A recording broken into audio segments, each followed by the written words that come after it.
California আর সান ফ্রান্সিসকোর মাঝামাঝি এই স্টেটে পাবলিক ট্রান্সপোর্ট নেই বললেই চলে। এখানে পার্সোনাল গাড়িবিহীন চলাফেরা বড়ই দুরূহ ব্যাপার। ক্যাফেটেরিয়া থেকে হসপিটাল অবধি ছোটো মোটো একটা বাস স্টপেজ থাকলেও কৃতিকের নিরবিচ্ছিন্ন জনমানবহীন বাড়ি অবধি হেঁটে হেঁটে যেতে হয় অনুকে। যদিও প্রতিদিন সকালে কোম্পানির বরাদ্দকৃত গাড়িতে হসপিটালে যায় অনু, কিন্তু বিকেলে পার্ট টাইমের কারণে আর গাড়ির ড্রাইভারকে অযথা ঝামেলা দেয় না ও। বাস ধরে আর বাকিটা পথ হেঁটেই নিজেই বাড়িতে ফিরে যায়। আজও লাস্ট বাস ধরে কেবলই ক্যাফেটেরিয়ার সামনে স্টপেজে নেমেছিল অনু। তখন সন্ধ্যা রাত মাত্র, তবুও পুরো রাস্তা জুড়ে শুনশান নিস্তব্ধতা বিরাজমান। অদূরে কোনো হাইওয়ে এক থেকে সাই সাই করে কাবার্ড ভ্যানের শব্দ ছাড়া টুকরো পাতা ঝরে পড়ার টুপটাপ আওয়াজটাও পর্যন্ত অনুপস্থিত। চারিদিকে কেমন গাছ ছমছমে পরিবেশ। অনু যত দ্রুত সম্ভব পা চালাচ্ছিল বাড়ির পথে। ঠিক তখনই সামনে এসে দাঁড়ায় সেদিন ক্যাফেতে ঝামেলা করা গুন্ডা মতো সেই লোকটা। আজ আর একজন নয়, বরং কয়েকজন ছিল ওরা। সবগুলোই নেশার ঘোরে বোধ হয়ে আছে। লোকগুলো কেমন লোভাতুর দৃষ্টি নিক্ষেপ করে চেয়ে আছে ওর পানে। সোডিয়ামের মৃদু আলোয় অনুর চোখ বড্ড বিশ্রী লাগলো সেই চাহনি। ওদের আক্রোশ দেখে মনে হচ্ছে ওরা অনুকে ধরার জন্যই ফাঁদ পেতে বসেছিল। তাছাড়া ওদের ইংরেজি অ্যাকসেন্ট ছিল পুরোপুরি অন্যরকম। শুনেই বোঝা যাচ্ছিল এরা আমেরিকান না, হতে পারে ব্রিটিশ। ব্রিটিশ শব্দটা মাথায় ঘুরতে অনুর শাড়ি দ্বারা বেয়ে বেয়ে যায় হিমধরা ঠান্ডা স্রোত। ব্রিটিশরা স্বাভাবিকের তুলনায় অধিক উগ্র মেজাজের আর প্রতিশোধ পরায়ণ হয়। তার মানে কি এরা রিভেঞ্জ নিতে এসেছে? কথাটা ভেবে অনু এক পা দুপা করে পেছাতে শুরু করে। তারপর আর এক সেকেন্ডও সময় নষ্ট না করে চোখ খিচে দৌড়াতে শুরু করে পথের উল্টো দিকে। দু একবার পেছনে তাকালে দেখতে পায় ওই বাজে লোকগুলো এখনও ওর পিছু ছাড়েনি, বরং স্বগতিতে ওকে ধরার জন্য ধেয়ে আসছে। পেছনে তাকিয়ে দৌড়াতে দৌড়াতে হুট করে পায়ের স্যান্ডেল ছিঁড়ে সামনের শুকনো পিচ ঢালা কাচের মতো ধারালো রাস্তায় হোঁচট খেয়ে পড়ে যায় ও। তৎক্ষণাৎ দুই হাঁটুতে প্রচণ্ড ব্যথা পেয়ে মাগো বলে আর্তনাদ করে ওঠে অনু। হাঁটুর অবস্থা বেগতিক, তবু হাঁপাতে হাঁপাতে পেছনে ফিরে তাকিয়ে অনু দেখতে পায় লোকগুলো খুব কাছে চলে এসেছে আর দু পা এগোলে হয়তো ধরে ফেলবে ওকে। আর তারপর কি হবে? অনু কি আর কখনো বেঁচে ফিরতে পারবে? অজস্র দানা বাঁধা ভয়ের তোপে থর থর করে কাঁপছিল অনু। ঠিক তখনই ওর ডান হাতটা টান মেরে কেউ নিয়ে দৌড়াতে শুরু করলো। ওর 5 আঙুলের ভাঁজে নিজের 5 আঙুল ঝুঁকিয়ে সামনের দিকে দৌড়াচ্ছে লোকটা। অনু নিজেও তার সাথেই দৌড়াচ্ছে, তবে পায়ের ব্যথার কারণে তালে তালে মেলাতে পারছে না। কাম অন, আমি কোনো সিনেমার হিরো নই যে ওদের সাথে একা ফাইট করে আপনাকে বাঁচাবো। আপাতত দুজনার সেফটির জন্য আমাদের পালাতে হবে, পরে না হয় ওদের দেখে নেব। দৌড়াতে দৌড়াতে সামনে তাকিয়ে কথা বলছে লোকটা। রোড লাইটের আলোয় ছুটতে থাকা লোকটাকে ভালো করে পরখ করলো অনু। মেরুন কালার শার্ট আর চোখে চিকন ফ্রেমের চশমা পরিহিত ফর্সা গড়নের এই যুবককে ও চেনে। হ্যাঁ, সেদিন ক্যাফেতে এই লোকটাই ওকে বাঁচিয়েছিল ওই গরম কফিটার হাত থেকে।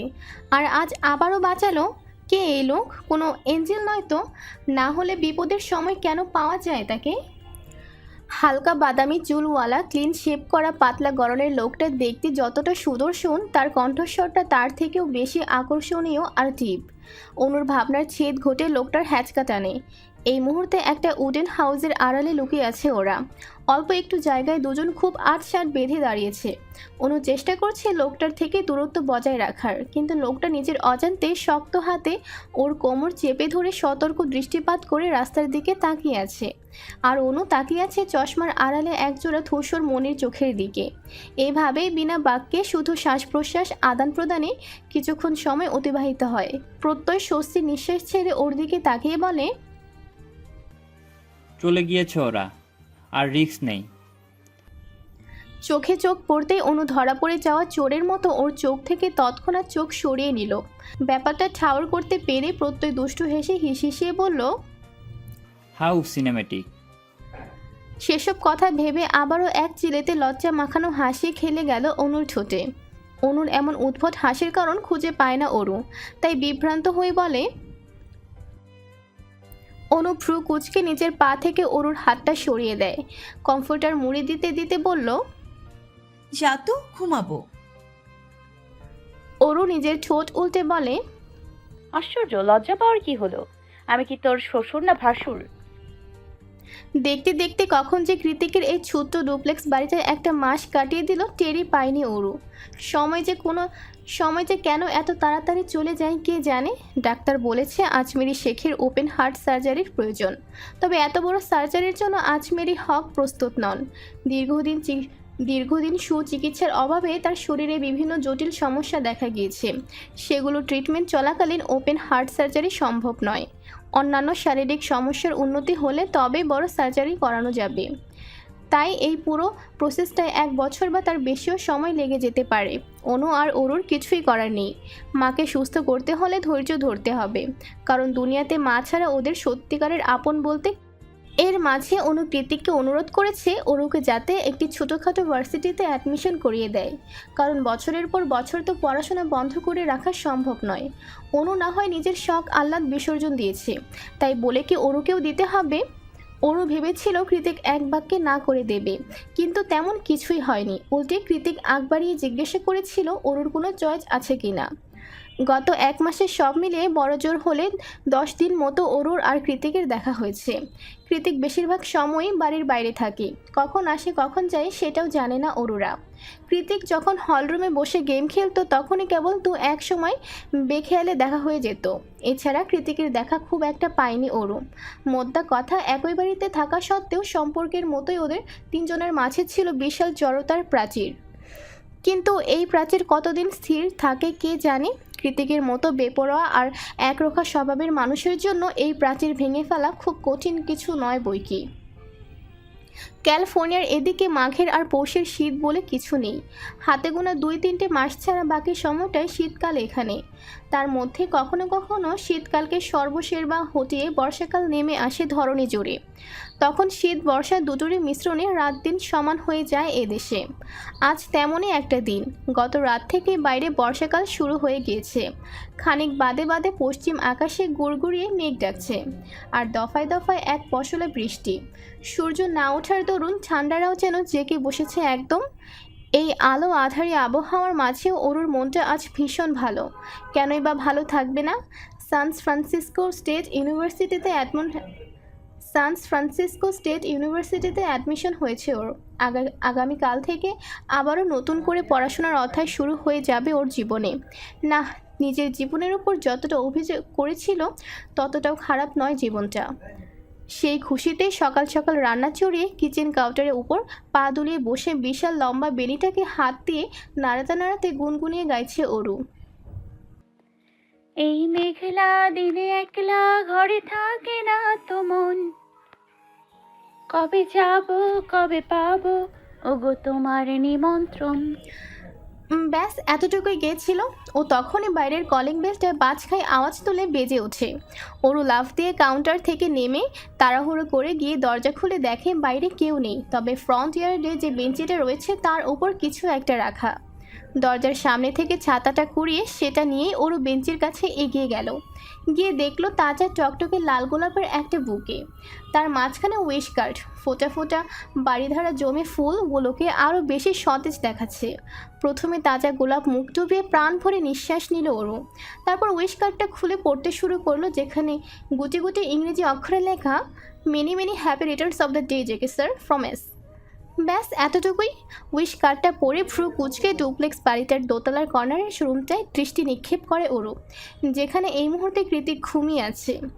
প্রায় 2 দিন পর কাল মাঝরাতে বাড়ি ফিরেছিল কৃতিক। রাতে যখন অরু পানি পান করতে নিচে নেমে আসে তখন দেখতে পায় কৃতিককে অন্ধকার রুমে কাউচের উপর বসে মোবাইলের ফ্ল্যাশ জ্বালিয়ে নিজের পায়ে নিজেই ব্যান্ডেজ করছে সে। ব্যান্ডেজ করা হয়ে গেলে গায়ে জামা কাপড়গুলো ওখানেই ছুঁড়ে ফেলে দিয়ে খোঁড়াতে খোঁড়াতে নিজের রুমে চলে যায় কৃতিক। পরে অবশ্য অরু নিজেই কৃতিকের জামা কাপড়গুলো লন্ড্রিতে দিয়েছিল, কিন্তু ক্ষতি কী করে হলো সেটা আর জিজ্ঞাসা করার সাহস হয়ে ওঠেনি।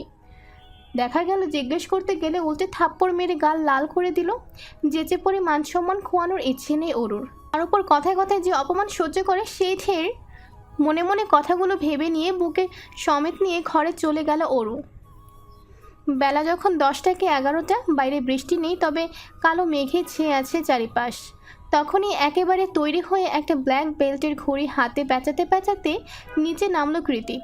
দেখেই মনে হচ্ছে বাইরে যাবে, তবে যাওয়ার আগে বাদ সাধে অরু। তাজা গোলাপের বুকেটা সামনে বাড়িয়ে দিয়ে একগাল হেসে বলে, হ্যাপি বার্থডে ভাইয়া। ভাইয়া শব্দটা উচ্চারণ করতে অরুর একটু কষ্টই হলো বই কি। কৃতিক কোনো প্রতিক্রিয়া করতে পারল না। তার আগেই একের পর এক গগন কাঁপানো হাঁচি দিতে শুরু করলো ও। কৃতিক একাধারে হাঁচি দিয়েই যাচ্ছে। হাঁচি দিতে দিতে ওর নাকের ডগা লাল বর্ণ ধারণ করেছে। হুট করেই কৃতিকের এমন বিরূপ প্রতিক্রিয়ায় অরু একটু ভড়কে যায়। ব্যস্ত ভঙ্গিতে বলে, কি হয়েছে আপনার? ঠিক আছেন? কৃতিক হাঁচির মাঝখানে জবাব দেয়, ইডিয়েট, ওটাকে সরা। রোজে আমার অ্যালার্জি আছে। এগেন হাচ্ছু। প্রায় মিনিট 10 পর একটু স্বাভাবিক হয়ে কৃতিক যখন আবারও বাড়ির উদ্দেশ্যে পা বাড়ায়, তখনই দ্বিতীয়বারের মতো পিছু ডেকে ওঠে অরু। কৃতিক বিরক্ত হয়ে দাঁতে দাঁত চেপে বলে, হোয়াট হ্যাপেন অরু? কি চাইছিস তুই? না মানে কোথাও যাচ্ছেন? ভার্সিটিতে যাচ্ছি, এক্সাম আছে। আর কিছু? এই মা, আপনি তো 30+ এখনো পড়াশোনা শেষ করতে পারেননি। আমার নয়, আমার স্টুডেন্টদের এক্সাম আছে। আর তুই কি ঘুরিয়ে বেঁচিয়ে আমাকে বয়সের খোঁটা দিলি? অরু সচকিত হয়ে এদিক ওদিক মাথা নাড়ালো। তবে এটা বুঝতে পারলো না এত ধন সম্পদ প্রতিপত্তি থাকা সত্ত্বেও কিসের অভাবে কৃতিক বিজনেস ছেড়ে চাকরি করে। শুনে রাখ, যদি দিয়েও থাকিস আমার লস নেই, বরং তোরই লস। দেখবি দিন শেষে তোর কপালেও একটা বুড়ো বর জুটবে। অরু মুখ কাচুমাচু করে বলল, এভাবে কেন অভিশাপ দিচ্ছেন? কি ক্ষতি করেছি আপনার? কৃতিক একটু ব্যথাতর হাসি হাসলো, অতঃপর বলল, সিরিয়াসলি? আমার এজের কাউকে বিয়ে করাটা তোর কাছে অভিশাপের মতো? অরু মনে মনে বলল, অবশ্যই। আমি তো লিখন ভাইয়ের মতো ইমিডিয়েট সিনিয়র কাউকে বিয়ে করব। অরু চুপ হয়ে গিয়েছে দেখে কৃতিক ঘড়িতে নজর দিয়ে দ্রুত হাঁটা দিল। তখন আবারও দৌড়ে ওর সামনে গিয়ে দাঁড়ালো অরু। অরুর বলা একটু আগের কথায় কৃতিকের মেজাজ এমনিতেই তুঙ্গে। তার উপর এখন বারবার পথ আটকাচ্ছে মেয়েটা। কি চাইছে ও? রাগের তোপে দাঁত কটমট করতে করতে কৃতিক বলে, কি চাই? যাবি আমার সাথে? পকেটে করে নিয়ে যাব। উঠবি পকেটে? আয় তাহলে। অরু এদিক ওদিক মাথা নাড়ায়। মাথা গরম হয়ে আছে ওরু, রাস্তা ছাড়, নয়তো তোর ওই নরম গালে কষিয়ে একটা থাপ্পড় মারবো আমি, যেটা আমি দিতে চাচ্ছি না। অরু শুকনো ঢুক গেলে একটা প্যাকেট এগিয়ে দিল কৃতিকের মুখের দিকে। কৃতিক ভ্রু কুঞ্চিত করে বলল, কি এটা? অরু ভয়ে ভয়ে মাথা নিচু করে জবাব দেয়, পায়েস। আজ আপনার জন্মদিন, তাই জানেন আপা বলে আমার হাতের ডেজার্ট নাকি অমৃত। সম্পর্ক যেমনই হোক না কেন, আপনি তো আমার ভাইয়ের মতো, তাই না?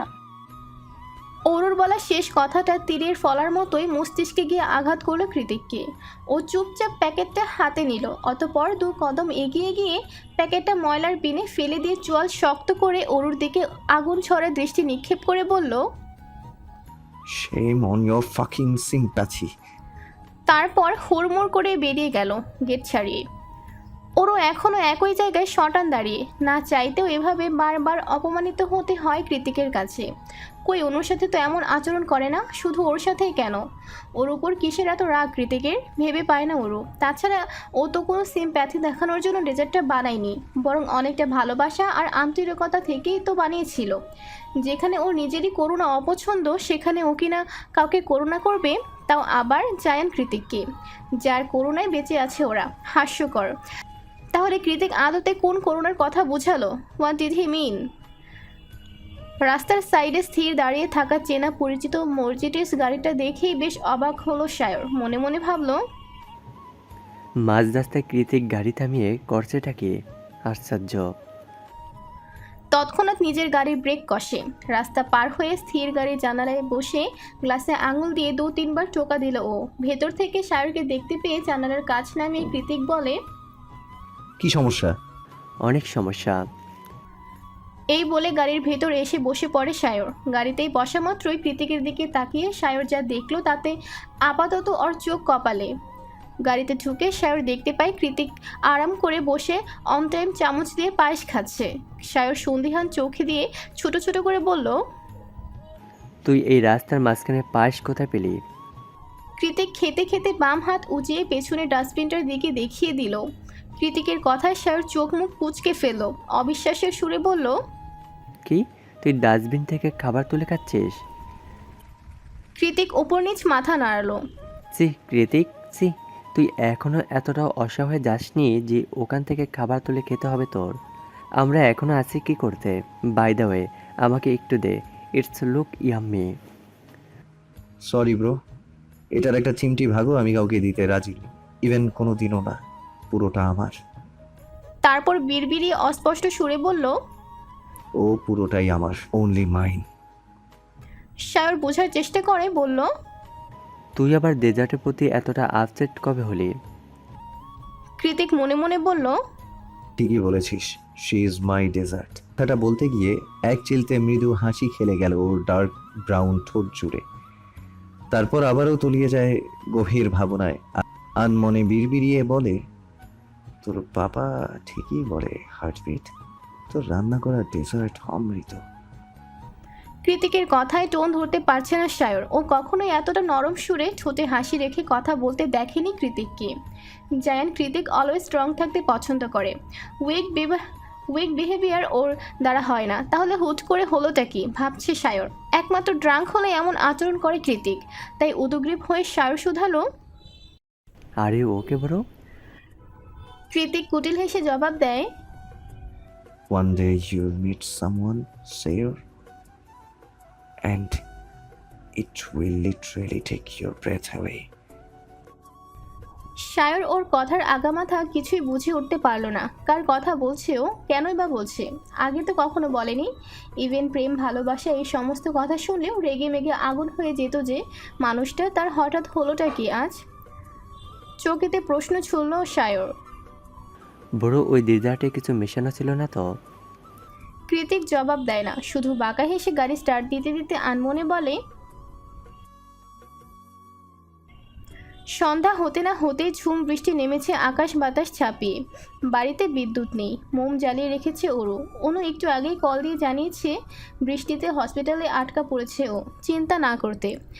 মাত্রই কথা শেষ করে উপরে চলে যাচ্ছিল, তখনই গেট খুলে ভেতর ঢুকে বৃষ্টিতে ভিজে থুবু হয়ে যাওয়া কৃতিক। মোমের আলোয় থরথর করে কাঁপতে থাকা কৃতিককে দেখে মায়া হলো ওরুর। ও এগিয়ে গিয়ে কিছু লাগবে কিনা জিজ্ঞাসা করতে চাইলো, কিন্তু তখনই সকালের সেই অপমানের কথা মনে পড়তে আবারও পিছু হেঁটে পা বাড়ালো নিজের ঘরের দিকে। তবে 2 পা সিঁড়ির দিকে এগোতেই পেছন থেকে কাট আওয়াজে ভেসে এলো কৃতিকের। দেখেছিস শীতে কাঁপছি, তবুও টাওয়েল এগিয়ে না দিয়ে চলে যাচ্ছিস? আক্কেল কি পানির সাথে গুলে খেয়েছিস? ওরও একটা দীর্ঘ নিঃশ্বাস ছেড়ে বলল, নিয়ে আসছি। উপর থেকে টাওয়াল নিয়ে এসে চেহারা একটু রাগি রাগি ভাব করে এগিয়ে যায় কৃতিকের কাছে। ওরু টাওয়াল দেওয়ার জন্য হাত বাড়াতেই কৃতিক খপ করে ওরুর হাত সহ টাওয়ালটা ধরে নেয়। তারপর ওর হাত দিয়ে নিজের মতো করে চুল মুছতে থাকে। আরে রে, কি করছেন? লাগছে তো হাতে। খাওয়ার খোঁটা দিচ্ছেন? তুই আমার সব সম্পত্তি খেয়ে ফেললেও সেটা দেব না। কি বললেন? ওরুর কথার পিছে কৃতিক কিছু বলতে যাবে, ঠিক তখনই দরজা ঠেলে এলিসা, অর্ণব, সায়র, ক্যাথলিন সবাই এক সুরে চেঁচিয়ে উঠে বলে, সারপ্রাইজ।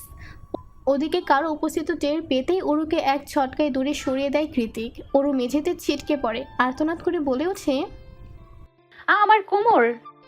কৃতিকদের ডুপ্লেক্স বাড়িটা অত্যাধুনিক হলেও পরিধিতে খুব একটা বড় নয়। নিচ তলায় হল আর গ্যারেজ ছাড়া আলাদা কোনো শোবার ঘর নেই। আর উপরতলায় একটা মাস্টার বেডরুম, যেটা কৃতিকের নিজের, অন্যটা গেস্ট রুম, সেখানে আপাতত অরুরা থাকে। এছাড়া একটা রুম রয়েছে, সেটা কৃতিকের ব্যক্তিগত জিমনেশিয়াম। তবে এই পুরো বাড়িতে সব থেকে যেটা সুন্দর তা হলো 2 সাইডে 2টো টানা ছাদ বারান্দা।